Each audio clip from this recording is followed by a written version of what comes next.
I think that the one of the most important things that you can do up front is just determine what you want your cap rate to be.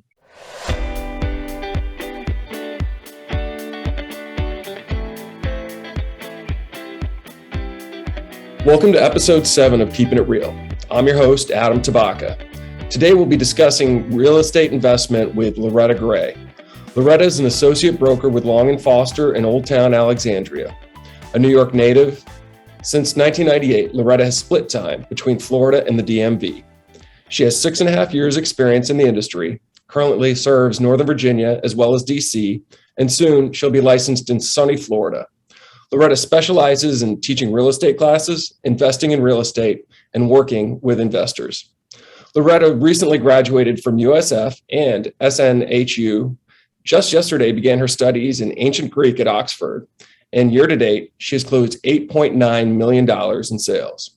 A wife, a dog owner, Loretta has twice battled and beat cancer, has a crazy love for history, is a phenomenally talented multilingual reader, writer, and editor. And when she's not busy working or studying, she enjoys collecting books and coins. It's my honor to introduce the one, the only, Loretta Gray. Loretta, thank you for joining us today.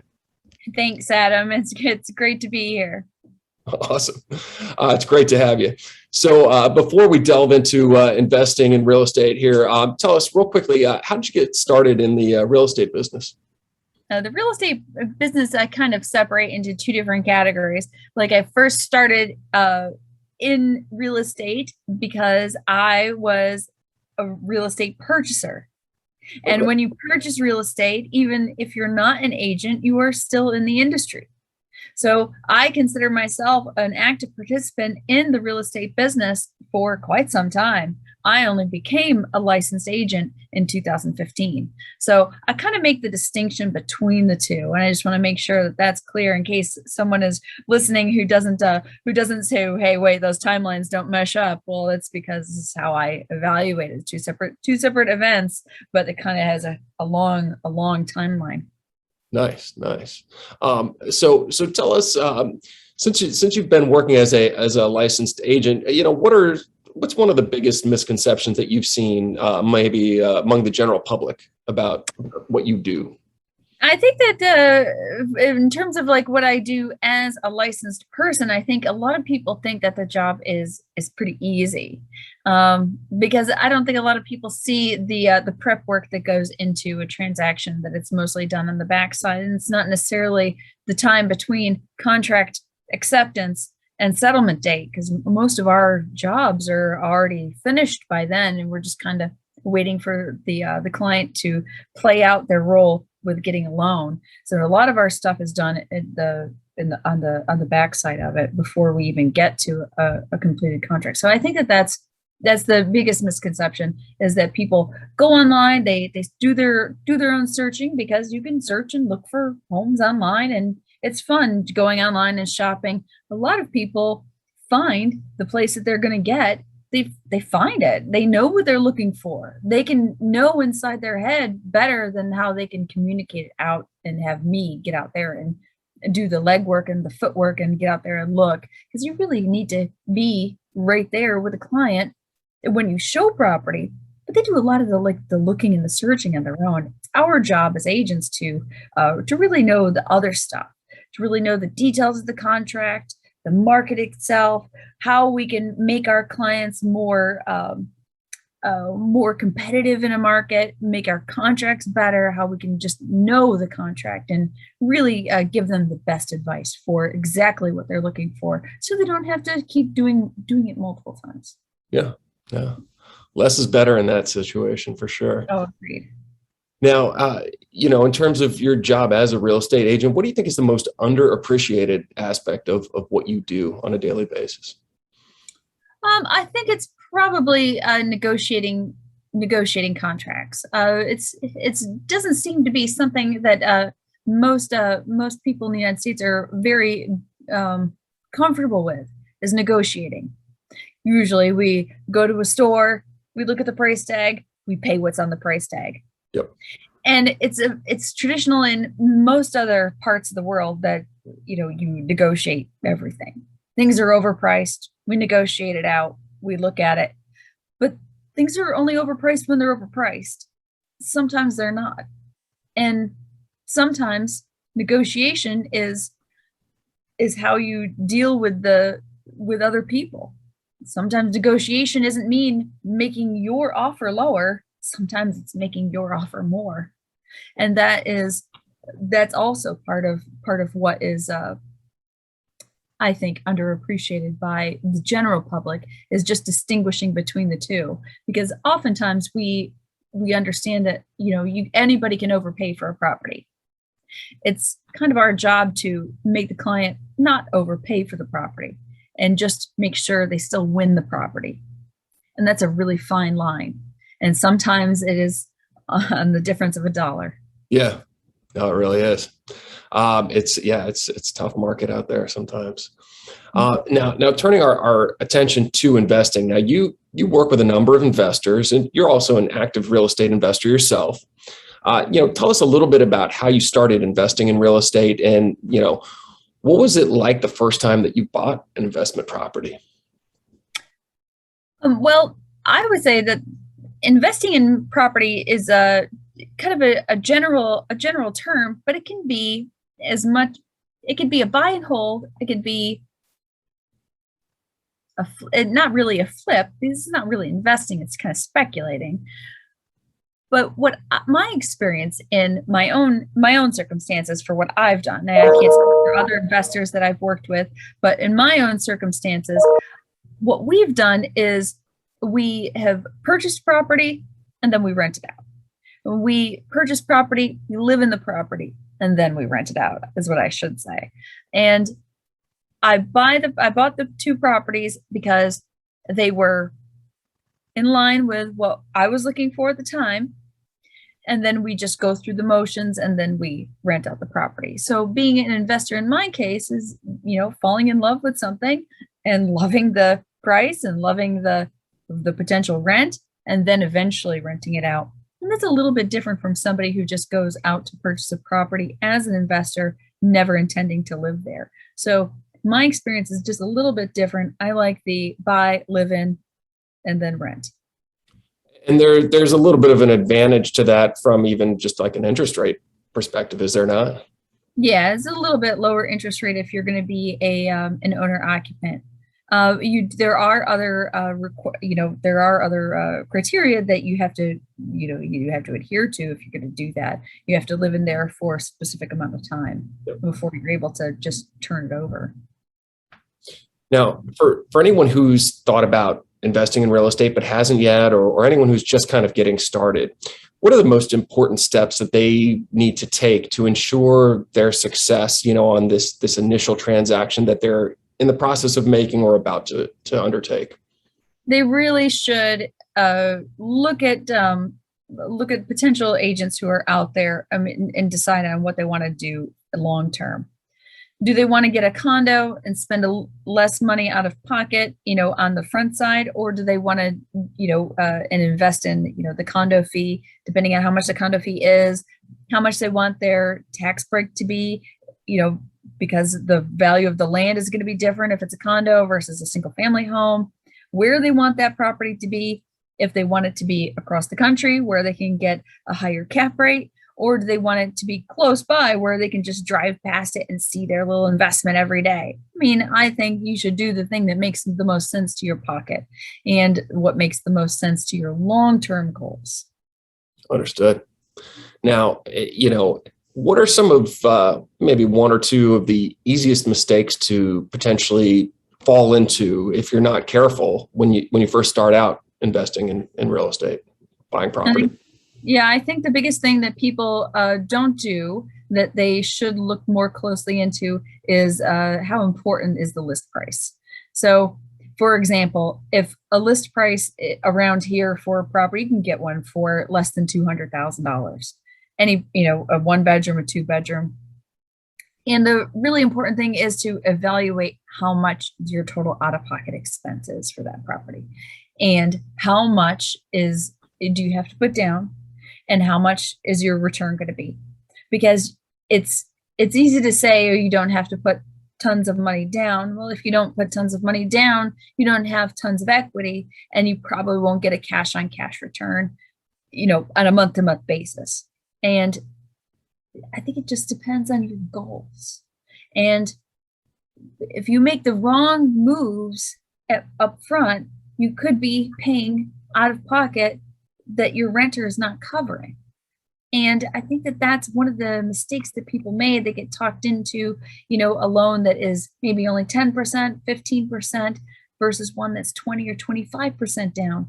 And I think it just depends on what you're looking for, what you're looking to get out of it, how long you intend to hold the property, and what you're going to do if things go wrong in the property. Who are you going to be your contractors? Are you going to have a property management company? I think it's people's inability to explore all the facets instead of they just focus on how much their return might be per month.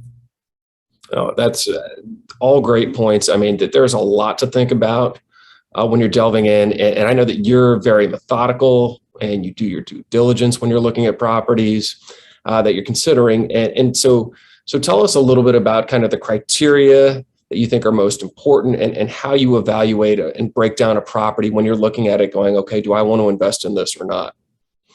Yeah, I think that one of the most important things that you can do up front is just determine what you want your cap rate to be. How much do you want your potential property to bring in? And once you establish how much money you're going to need from property A, then stay within that criteria. Do not get sidetracked by the shiny new penny that's coming on the market. Stay within your lane and focus on your goals. No, excellent. In terms of like say cap rates, kind of talk us through real quickly how does the cap rate, how is it going to differ from closer into the city, farther out, and even from market to market? What are some of the differences that we might expect to see? Well, it's funny because I think that the Beltway around DC, I think it looks like a big zero if you look at it on a map. And I think that the closer you get to DC, the closer you get to the big zero. And that's where I see your cap rate going. I think it's going to zero. Yeah. However, and that's just because of the cost of land. And but on the flip side, your cap rate really is it measures how much risk you have. It doesn't necessarily measure how much money or blah blah blah. It matters your risk. If your risk is closer to zero, the less risky something is. If your cap rate is higher, then you're generally going to be in a more risky spot. You're going to get probably more money per month, percentage wise, from your initial investment, but your risk is higher. So I think it just depends on your and what your goals are. Again, I said this a couple of times, but how much risk you're willing to take. And this is risk both in terms of occupancy and in terms of appreciation, or there are other factors that you're talking about that calculate into this risk? Oh yeah, well, the cap rate is just that. It's an evaluation of how risky that market is for that particular property. So, for example, DC is a pretty stable area. And I would expect a cap rate in DC to be somewhere between an initial cap rate. It's going to change year over year, but an initial cap rate to be 4 to 5%, maybe 6, closer to DC you get, which is not super high. And then the further you go from DC and from any metropolitan area, it's going to really go up. Your cap rate is going to go up, but so is the risk that you're going to have from it too. So, for example, during the recession in 2008-9, DC itself didn't lose much value in terms of average appreciation. However, the further out you go, the more value was lost. So, for example, in Manassas, they lost 45-50% of their value that they had on paper. But DC was, I think, they were still plus. They were like plus 0.5% that they had from like 2008 to 2009 of the average value for homes. So I think that it just depends on, again, but and they also had more condo fees for investment properties in DC too. So it just depends on what you're looking to get out of the market. Sure. Excellent stuff. Now, I know a lot of seasoned investors have had a difficult time finding a good investment opportunity recently, given the way that the market's been over the last couple of years. In a red hot seller's market, where can you find a good opportunity to invest? Yeah, I think opportunity is what you make of it, because even though prices might be on the high side from what we're used to, well, if you had a property from a couple years ago where the market still wasn't super great for buyers, it hasn't been super great for buyers in a long time in Northern Virginia, they've now seen their values skyrocket. So it depends on what you want to get out of it and where you think opportunity is. We have another great opportunity that's right in front of us to buy an investment property at a ridiculously low interest rate. So even though prices are on the high side, you got to really see what that price of, like, for example, if you had a place that's $500,000, what that looks like at 3%, or if you're going to wait a year and maybe it's still 500,000, maybe it's 505, and what an added whole percentage of interest rate does to your long-term repayment. So like it's quite a big difference. And I've told some investors who are looking in different areas that as long as you can get a good interest rate, you can make a property work long-term. So long-term buy and hold is really just, I mean, the longer you hold it, the better off you're going to be. Our average appreciation since 1963 has been like 5.2%, something like that. So it's pretty good. It's pretty stable. It's the years that you have are going to stabilize versus this up and down, like market kind of stock market mirror, thing that we've got here with appreciation value. So I would say long-term buy and hold really evens things out. Yeah. Excellent. Now you're a prolific reader, an avid scholar. If somebody wants to learn more about investing in real estate, what are some books or publications, either in print or online, that you'd recommend that they check out? Yeah, I really like Rich Dad Poor Dad.